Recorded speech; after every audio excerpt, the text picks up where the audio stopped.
Olá, pessoal do canal Dr. Cunha, tudo bem com vocês? Sejam todos muito bem-vindos aí ao canal Dr. Cunha, tá? Se você ainda não é inscrito, o que você está esperando? Faz aí a inscrição no canal, ok? Para você receber as nossas notificações de vídeos aí. Sejam todos muito bem-vindos mais uma vez.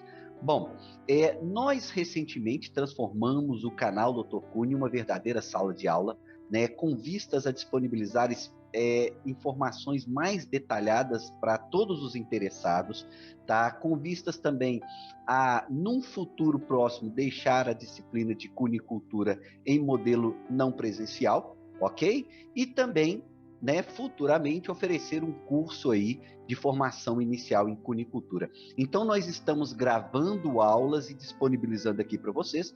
Essa aqui é a terceira aula.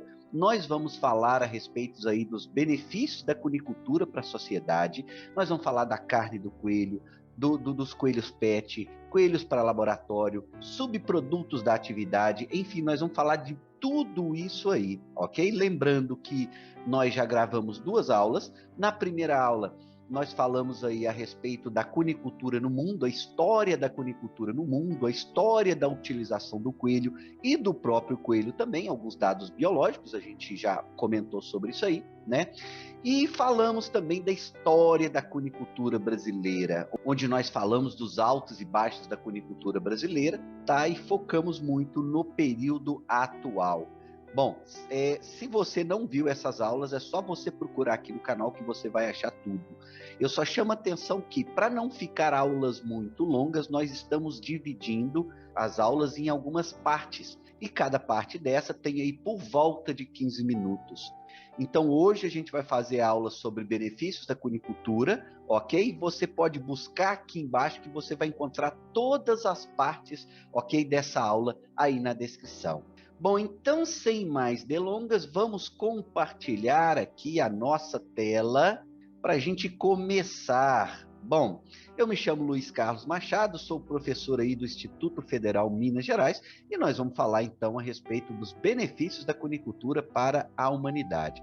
Bom, e nós vamos começar então falando de uma coisa extremamente importante, né? Essa ideia da versatilidade da cunicultura, que tem que ficar muito bem fundamentada em todos aqueles que vão trabalhar com a cunicultura. A cunicultura não é só produção de carne de coelho, não é só produção de coelho PET, não é só produção de coelho para laboratório, não é só isso. A cunicultura vai muito além, tá? A cunicultura é a atividade mais versátil dentre as atividades de produção animal que existe, ok? Nós podemos produzir coelho para quê? Existe uma infinidade de produtos e serviços que a gente pode oferecer para a sociedade. Olha só, nós podemos criar coelho, por exemplo, para venda de carne, né? Aqui vocês estão vendo, venda de carne, sim, hoje é um mercado. Né? Hoje a maior parte dos coelhos que são produzidos no mundo, e aqui nós estamos falando em quase 1 bilhão de coelhos anualmente, nós estamos falando em animais para a produção de carne, ok? Mas também a partir da cunicultura nós podemos produzir animais PET, ok? Para venda a pessoas que querem ter um animal de companhia, ok? Esse coelho também pode ser utilizado para coelhoterapia, ou seja, terapia assistida com animais, ok? Utilizado aí também. Conforme a raça, pode também ser utilizado para a produção de peles, produção de pelo, tá? Pode ser utilizado também para cobaias em laboratório, ou ainda pode ser utilizado para repovoamento, para fazendas de caça. Enfim, temos que considerar que o coelho é o animal mais versátil que existe. Então, para a gente compreender a cunicultura numa maior profundidade, essa é a nossa proposta aqui, nós temos que entender primeiro que o coelho é um animal extremamente versátil, ok? Não existe, assim, o melhor fim para a cunicultura. Isso depende. Existem locais, países, onde a cunicultura carne desenvolveu melhor, mas existem locais que a cunicultura PET desenvolveu mais. Né? E existem países que conseguem associar as duas coisas, ok? Bom, dito isso, a gente vai começar a analisar o mercado da cunicultura, tá? E aí eu digo para vocês o seguinte, é extremamente difícil conseguir dados do mercado da cunicultura, tá? São poucos dados publicados, tá? E mesmo os dados publicados são questionáveis, tem uma acurácia questionável. Então, assim, é muito difícil você falar em dados atuais da cunicultura, haja vista as várias dificuldades, os vários erros de origem. Ok? Mas nós temos alguns dados da cunicultura PET e a cunicultura corte, tá? Que a gente vai colocar para vocês. Vamos lembrar aqui que lá na aula da cunicultura brasileira, história da cunicultura brasileira, a gente apresentou um levantamento que a gente fez, ok? Uma estimativa que a gente fez há um ano atrás sobre o que a cunicultura produz hoje em termos econômicos, tanto a cunicultura PET quanto a cunicultura corte. Isso aí a gente já apresentou, tá? Se você quiser, busca lá na aula, são dados muito interessantes. Aqui a gente vai apresentar outros dados e discutir, ok? Então vamos começar pelo mercado da cunicultura PET brasileiro. Olha só o que a gente tem hoje. Nós temos dados da ABIMPET, que é a associação, né, que cuida dessas questões aí relacionadas a animais PET. E é muito interessante, tá, que o grupo dos outros, ok, foi o grupo que mais cresceu entre 2019 e 2020. Acredito que esse grupo tenha crescido também de 2020 para 2021 e vai continuar a crescer de 2021 para 2022. Ou seja, nos últimos anos, tá, as estatísticas mostram o que a gente já vinha percebendo e comentando, que a utilização do coelho como animal de companhia tem crescido bastante, ok? Então aqui o grupo do coelho foi o que mais cresceu, obviamente que o coelho não é o único desse grupo, aqui engloba também pequenos mamíferos, como o próprio porquinho da Índia, que também é muito utilizado, mas a gente sabe que a população brasileira de outros animais é de cerca de 2,5 milhões. Quantos são os coelhos? Olha, a gente acredita que esteja aí entre meio e 1 milhão.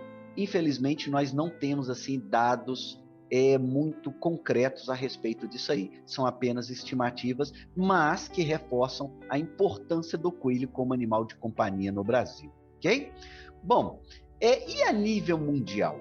Olha, é muito difícil de achar informações, tá ok? Existe alguma coisa aí vindo da Inglaterra, alguma coisa vinda dos Estados Unidos, nada a nível mundial. Vamos lembrar que a FAO, ela organiza os dados relacionados à produção do alimento, então a FAO publica muitos dados de coelhos para abate, embora esses dados tenham muitos erros na origem, mas para PET nós não temos praticamente nada. Então nós temos algumas estimativas, como por exemplo, essa estimativa que eu estou apresentando para vocês, né? Aqui a nível dos Estados Unidos.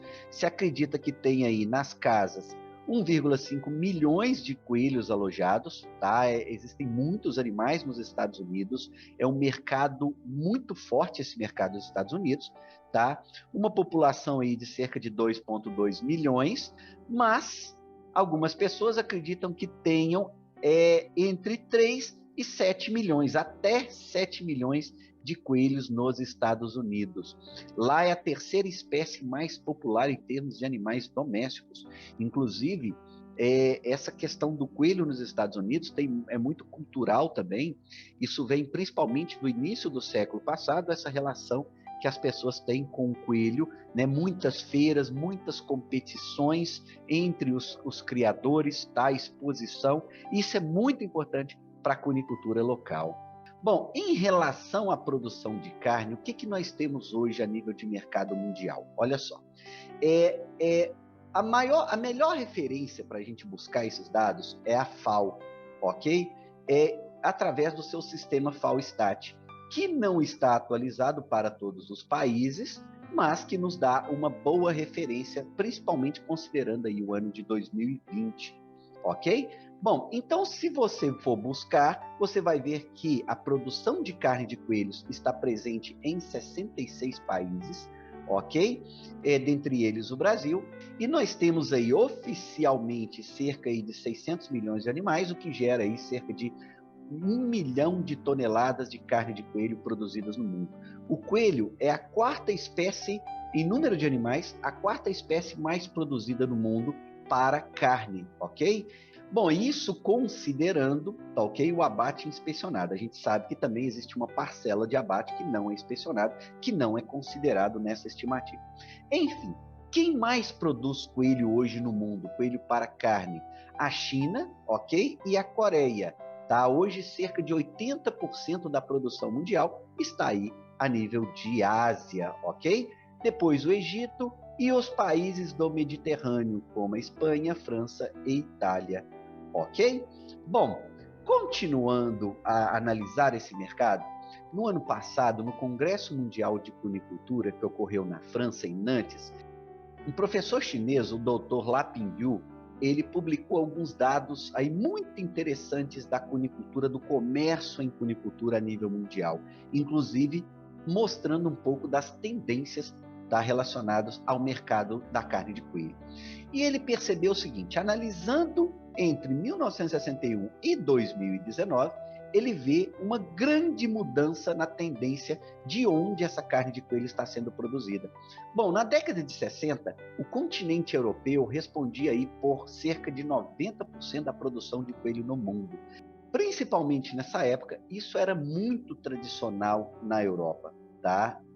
Com o passar do tempo e com o desenvolvimento da cunicultura em países como a China, né, essa tendência mudou um pouco e hoje, na atualidade, tá, o continente asiático responde aí por mais que 80%, tá, da produção de coelho no mundo.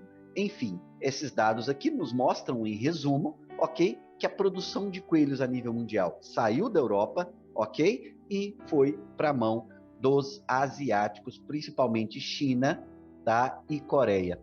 Bom, esse gráfico mostra uma tendência muito interessante para a gente analisar a cunicultura. Veja bem, o que acontece com a produção de carne de coelho a nível mundial? Ela está crescendo. Olha, principalmente aí a partir de 91, tá vendo?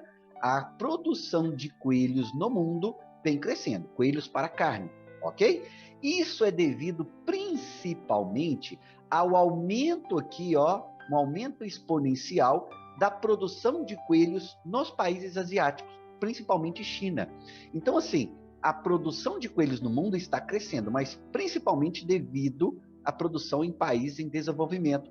Porque nos países europeus, por exemplo, a produção de coelhos está caindo desde a década aí, início da década de 90. A gente vai falar isso mais para frente. Isso se deve a vários motivos, né? Mudança nas características culturais da população, saída dessas pessoas das pequenas cidades, né, vindo para os centros urbanos, onde as pessoas preferem pratos mais rápidos, mais fáceis, né? O consumo da carne de coelho na Europa, né, nos países, está muito ligado a pratos culturais, a pessoas que vivem em pequenas cidades, enfim, existem vários itens que explicam essa queda no consumo. Inclusive, pessoal, a questão do veganismo também nesses países aí do Mediterrâneo, ok? Bom, a gente vê aqui que nos países africanos a produção de coelhos vem lentamente crescendo, tá ok? Sem haver queda. E aqui nessa linha final, os países americanos, tá? Praticamente não há variação, mas o consumo, a produção e consumo também é muito baixa, ok? Então, em resumo, a produção de coelhos continua crescendo, tá? Coelhos para carne continua crescendo a nível mundial, advinda principalmente de países em desenvolvimento, como a China, ok? E em países mais desenvolvidos, como os países do Mediterrâneo europeu, a produção de coelhos vem caindo, ok? Bom, e no Brasil? No Brasil a gente apresentou alguma coisa na aula da história da cunicultura, mas a gente vai falar também aqui de forma muito rápida. Bom, os dados são poucos, defasados, tá? E de baixa confiabilidade, essa é a realidade. No Censo Agropecuário de 2006, que foi o último censo que considerou os coelhos, tá? Se levantou uma população de cerca de 294 mil animais e se percebia naquele ano que a população de coelhos vinha decrescendo. Obviamente que existem muitos outros coelhos que não foram considerados, como, por exemplo, os coelhos que estavam alojados nas casas, dentre outros. Ok? Então, obviamente que isso aqui sempre foi subestimado também. Se você for no site da FAO, ok? Com os dados de 2020 a partir do Brasil, você vai ver que foram abatidos aí cerca de 864 mil cabeças de coelho, o que dá mais ou menos aí cerca de 1.200 toneladas de carne de coelho em 2020.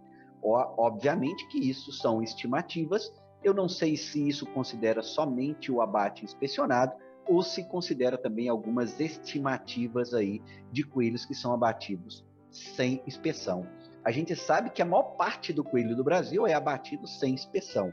Não se tem assim uma proporção exata de quanto é com inspeção e sem inspeção, tá? Mas os dados variam aí de 50 a 80% abatidos sem inspeção, tá?